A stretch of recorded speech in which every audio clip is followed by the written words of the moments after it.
let's get to it. Keys, Jakey, man. Tell me a little bit about the latest album, the Grand Seduction. Yeah, it's the whole to start off the whole thing. Do you even know how Keys came to life? No, give It's me the some funniest background. it's the funniest fucking story because we were in New York with Cyhra. We were recording our debut album with Cyhra, Uh-huh. and we had rented a house. And I got the pictures, and it looked fantastic, and we were going to be there for 3 weeks. We flew in Jacob Hansen, the producer. We rented gears, Uh-huh. came there the day before the recording were supposed to start, and the house was nothing like the pictures. And there were also like a big German shepherd. Yeah, he Uh-huh. lives here during the day, and he was like barking all the fucking time. Oh, And we're yeah, like, yeah. we're gonna record vocals here. Uh-huh. So I called my manager and said that, can you please check if there's any other possibilities for us where we could be? Right, yeah. Because otherwise we have to fly home again. And he calls me and tells me that you need to be in Manhattan in 45 minutes. And I'm like, Wow. where am I going? I explain it along the way. Uh-huh. I come to Manhattan. I knock on a door. I get let in, take the elevator up. The door is half open. I go in, and there sits Mark. And Mark says, yeah, I heard from your manager that you needed a place to be. I'm going to Sweden for 3 weeks, so this works perfectly. Here's the keys. I need to go to bed. Yeah. Yeah. So Mark completely saved everything, Uh-huh. and he also let his studio and apartment in the hands of total strangers, which was Wow. extremely Yeah. Wow. Yeah, definitely. You never he, know. he he he obviously had a connection with my manager, so like, but anyway, so that was fucking crazy. And since that day, me and Mark became friends. And then, like a year or two later, we started to like, yeah, we're gonna do something together, Uh-huh. and that turned out to be the Keys project. Right. Wow. Wow. That album's really good. Your vocals are fantastic, you know? Thank you very much. Thank you very much. I mean, like the whole Keys thing for me is, as a singer, it's about losing myself into or letting me go into territories that I would never had, Right. ventured into unless it wouldn't have been for Mark. Right. I mean, like I remember when we really when we recorded the first couple of songs on the first album. I mean, like I consider myself to be a, you know, top singer Right. in Yeah. the genre where I'm at. Right. But and I usually record like a song a day, or I never have problem. I just press rec, and it's soon done. I mean, like some of the songs in the first album, I probably spent a week per song on, Wow. because it's so jazzy. It's so many things that I've never sung before. There's so Right. many blue notes. You know, it, it, ah, hardest thing that I've ever done in my whole life. But Mark has also been like the best coach I've ever had. Right. So Uh-huh. so he taught me so much about like this kind of music that I myself never listens to. Right. Yeah. Wow. Wow. Plus, you sung on one of my favorite artists' album, Magnus Karlsson. You Oh know. yeah, yeah, yeah, yeah, yeah. Yeah. I love that guy. You know. He's fantastic. He's such a nice dude. Yeah. Yeah. I mean, I think this going on his third solo album or something like that. Free Fall was the first one, I think. And Yeah, I don't. Isn't it called like Magnus Carlsen's Free Fall? The and whole that's what it's thing. called. Yeah. Yeah. Yeah. Yeah. Yeah. He's such a cool dude, you know, it's great. Tell me about the video Turn to Dust.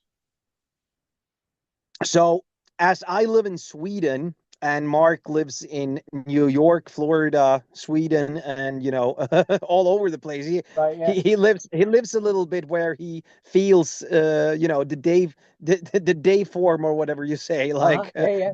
Yeah. So it's extremely hard for us to like meet in person. So Right. I recorded my stuff here, and Mark recorded his stuff over in New York, I think.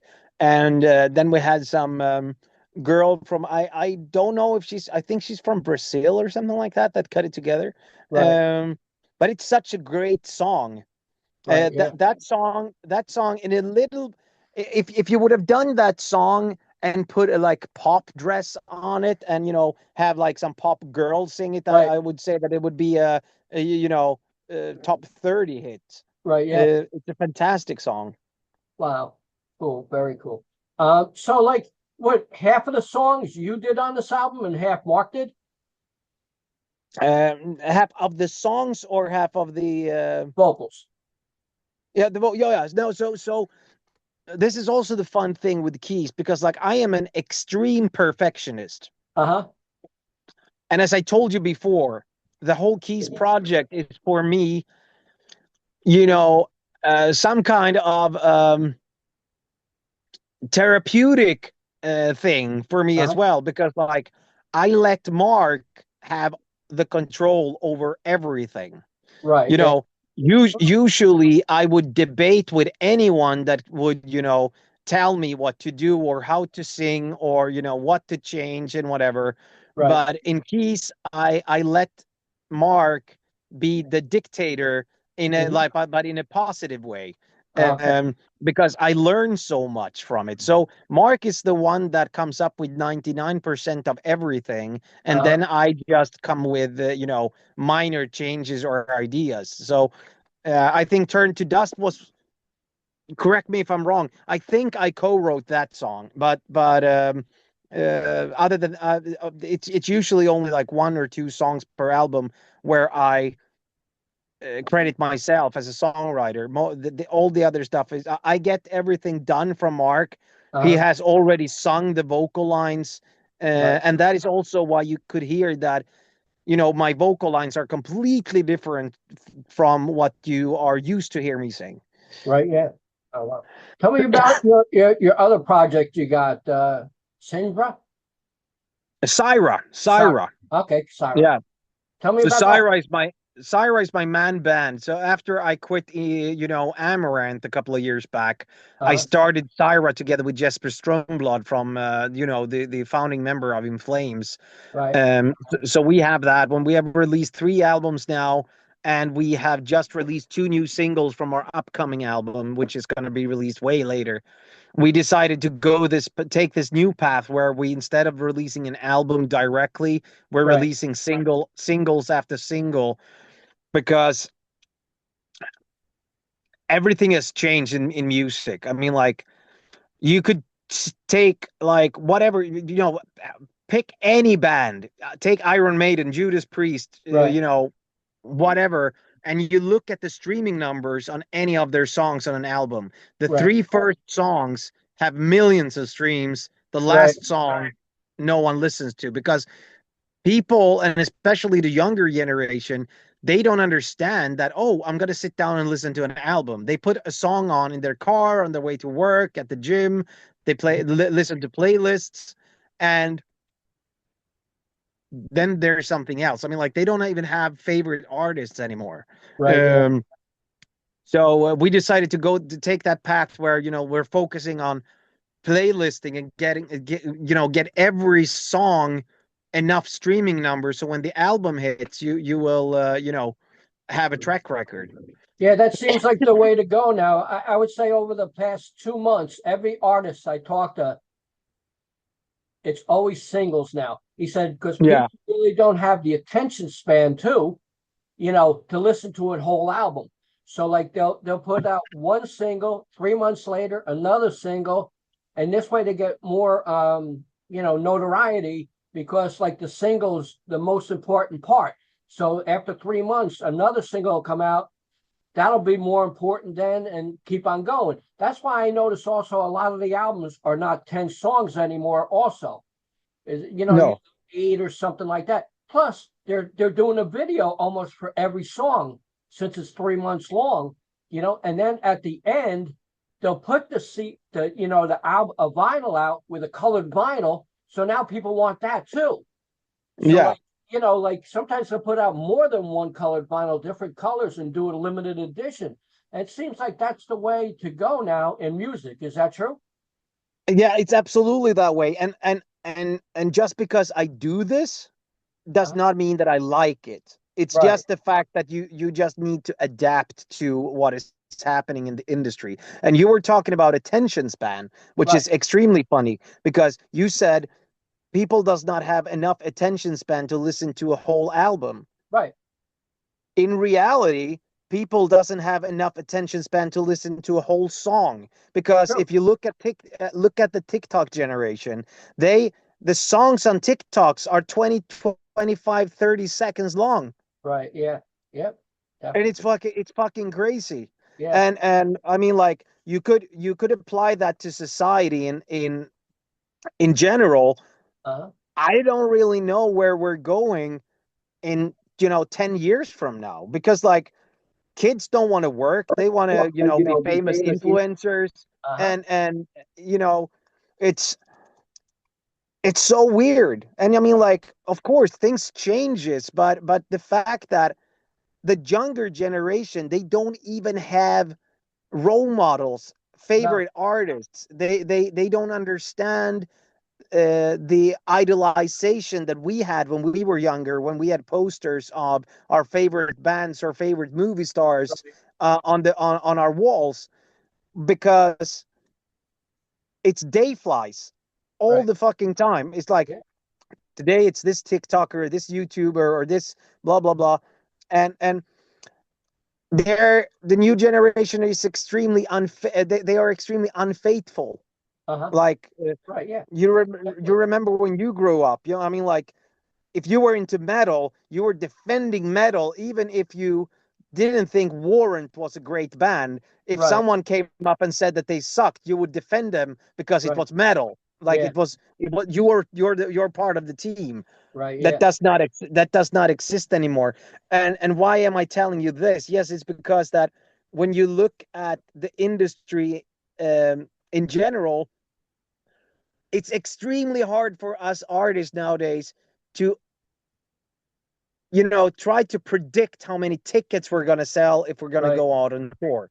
Hmm. Back in the days, if Aerosmith sold 100,000 copies of their album in Sweden, they knew that, okay, we booked the arenas. Right. um I could take Cyhra as an example, my band. We have between 20 to 30,000 monthly listeners in Helsinki, Finland alone. It's a big market for Yeah. us.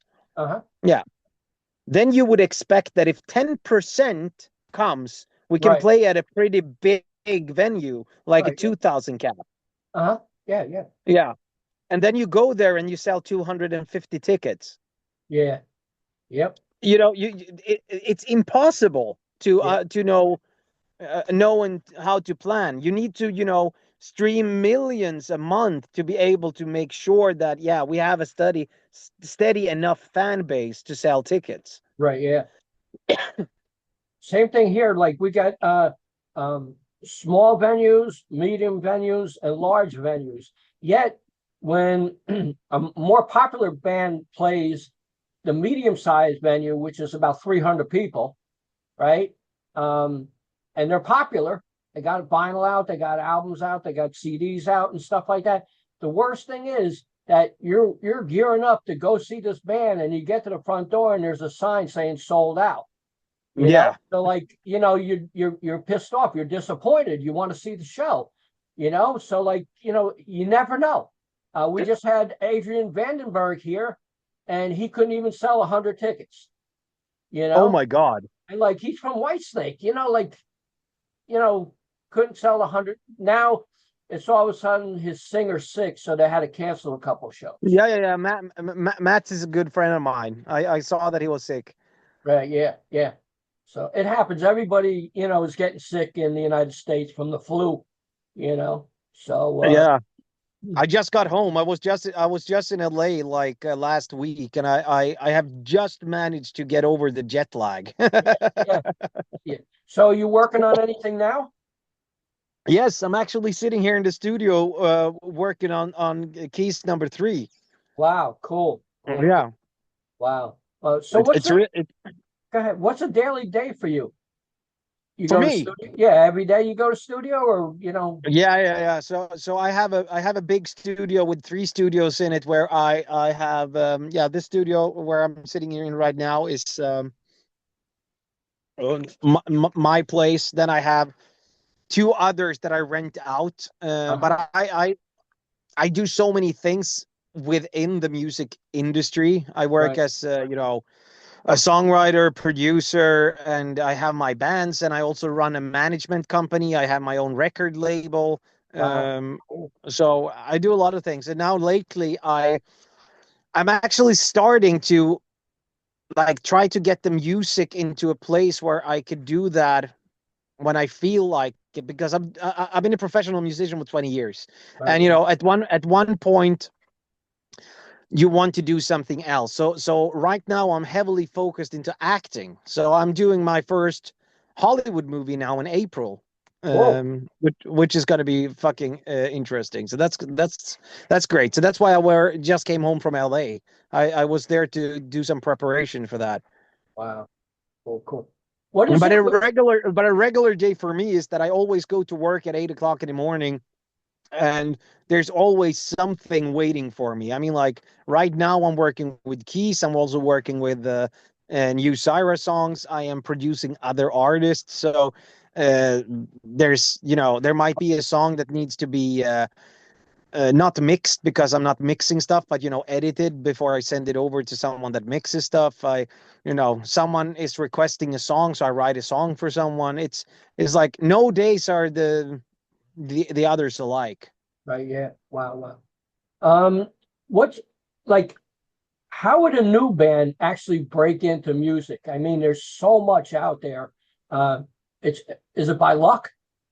Not because Oh my God. there's great bands out there that are going nowhere.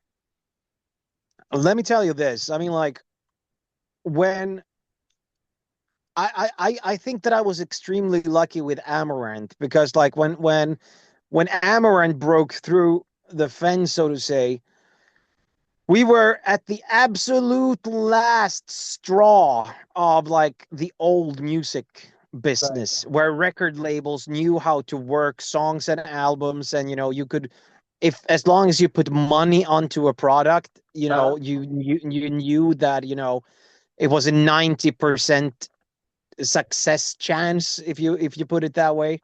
Right. But nowadays, look at the record labels, look at Mhm. Universal, Sony, the giants. Right. Who are they signing?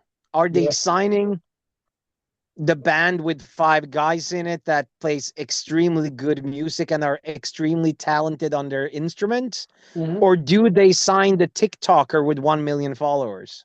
Yeah. They definitely go by image and followers. They only go with followers. Hmm. Labels today, they don't sign you unless you already have a following. Right. Yeah. Yep.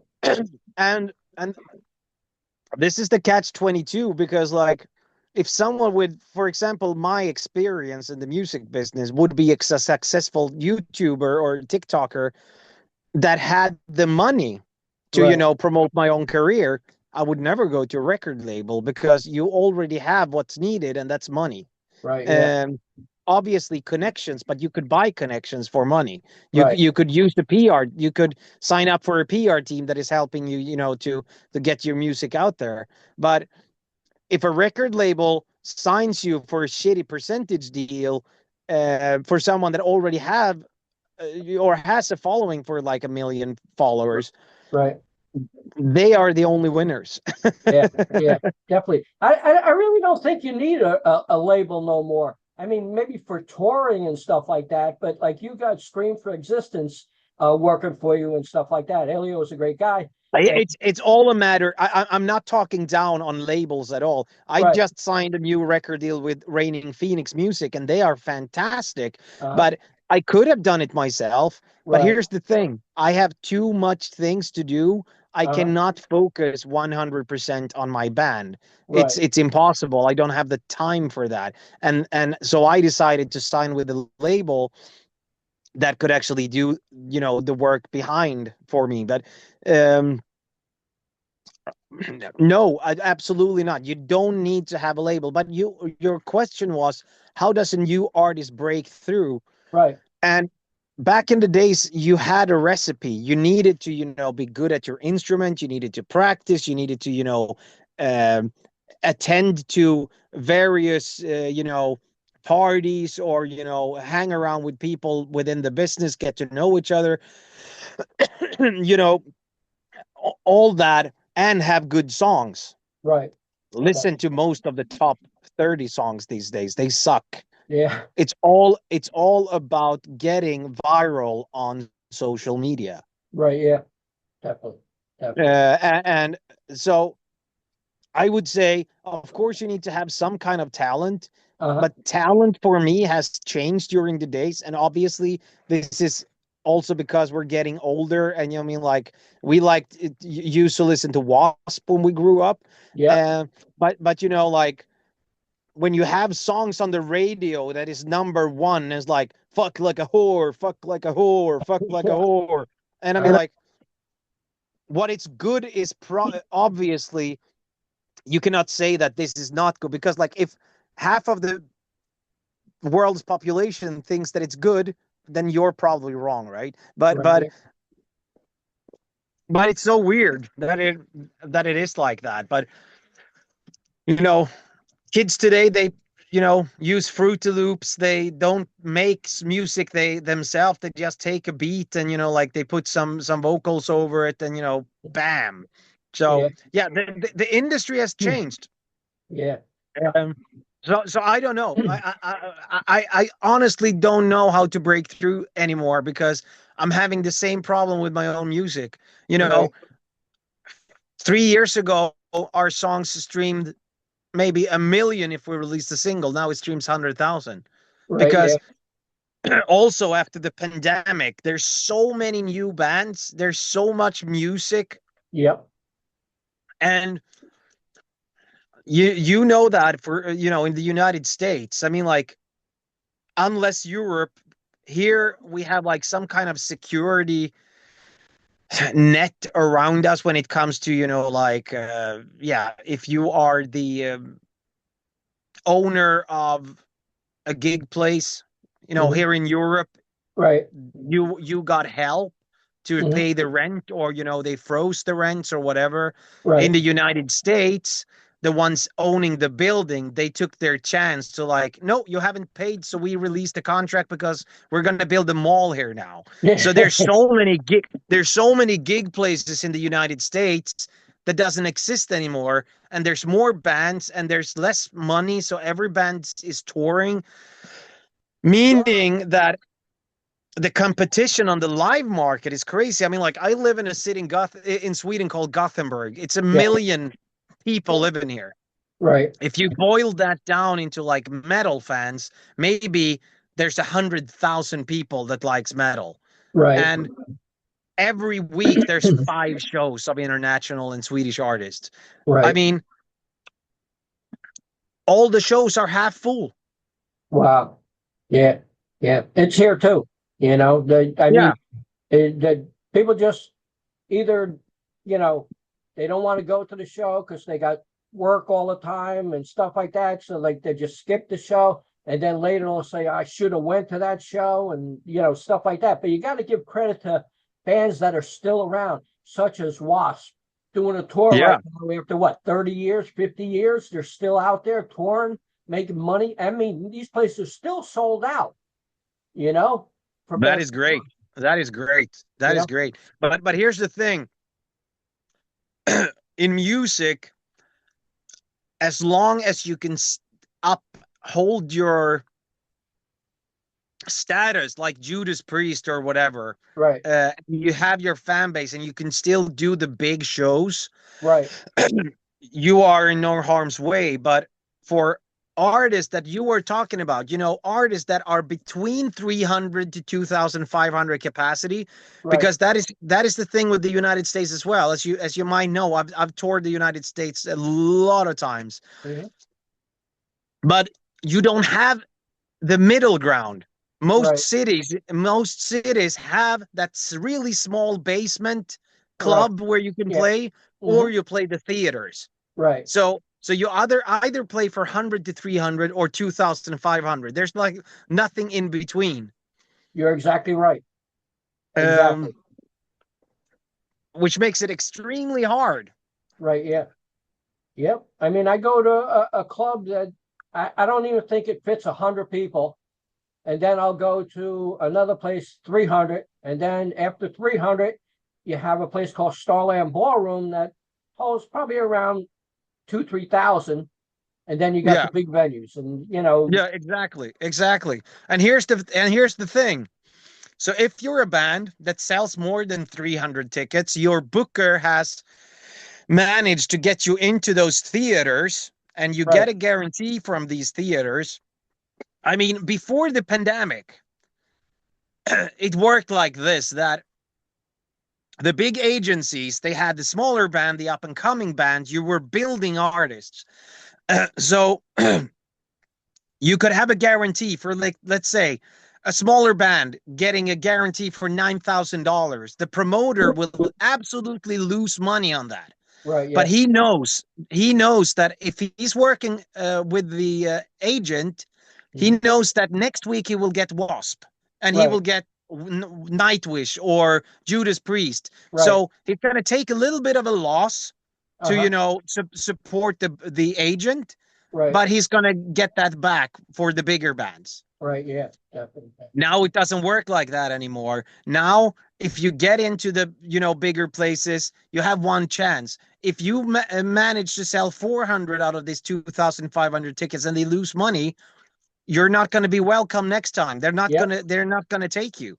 uh-huh, definitely, definitely. Now in So Sweden, so go ahead, go ahead, go ahead. No, what? I was just wondering, um, Sweden has the best music in the world. Okay. Thank you. I mean, truly. I mean, you guys got great harmonies, killer lyrics, and great bands, musicians. Okay. I go back, you know, naturally I like the early stuff of Wasp and Iron Maiden and stuff like that. But all of a sudden I jumped to a band from Sweden called Crash Diet. Okay. Yeah. You were amazing. And Dave Leppard is a god to me.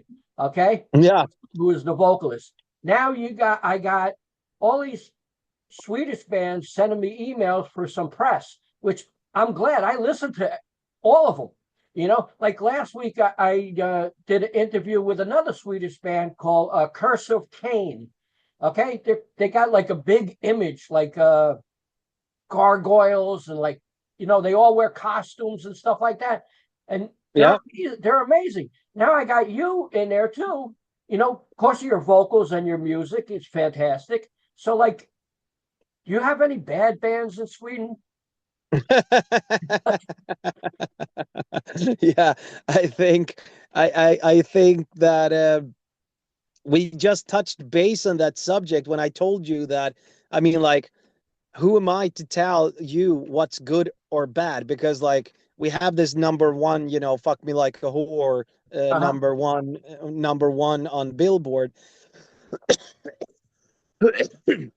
But yeah, I think that we have a pretty high standard when it comes to band coming out of but of the country. And it's something that I'm extremely proud of. But unfortunately, we have a right wing government now that has been cutting down on anything that has to do with culture. So back in the days, you could get a rehearsal space and you would pay like $5 a month per person to Right. share that rehearsal space. And, like, in that rehearsal space, you had amplifiers, guitar that you could borrow, drum kits, and whatever. The new government has taken away everything. And I don't understand that, because Sweden is the third biggest exporter of music in the whole world. It's United States, England, and Sweden. I believe it.